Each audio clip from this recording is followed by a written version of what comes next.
ወጣት ይርበውና ወደ አንድ ሬስቶራንት ውስጥ ይገባል።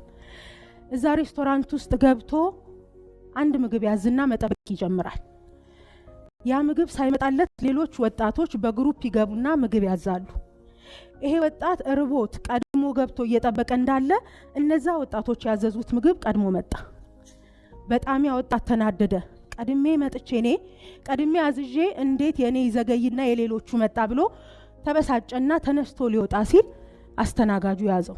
በዛ ሞመንት ደግሞ እነዛ ወጣቶች ምን ያህል ካስተናጋጁ ጋር እንደሚግባቡ ምን ያህል የዛ ቤት ከስተመር እንደሆኑ ይሄን ሰርቪስ ዲዘርቭ እንደሚያረጉ እየተነጋገሩ ነው። በዛ ሰዓት ያስተናጋጂ ይዘውና ተቀመጥ ወዳጄ፣ ከውስጥ ሆኖ የተመለከተክ የሆቴሉ ባለቤት አብሮ አደግህ ነው።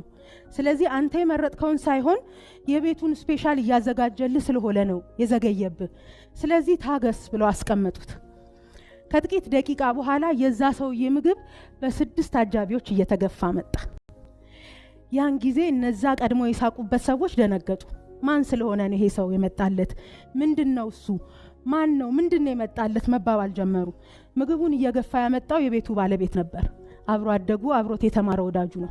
አንዳንዴ እናንተ ቀድማችሁ የሄዳችሁበት፣ የሰራችሁበት፣ የለፋችሁበት፣ ብዙ ዋጋ የከፈላችሁበት ጉዳይ ላይ ሰው ቁጭ ብሎ ሲመገብ አይታችሁ ታውቃላችሁ? ምናልባት ለእናንተ ስፔሻሉ እየተዘጋጀላችሁ ይሆን? የዘገየባችሁ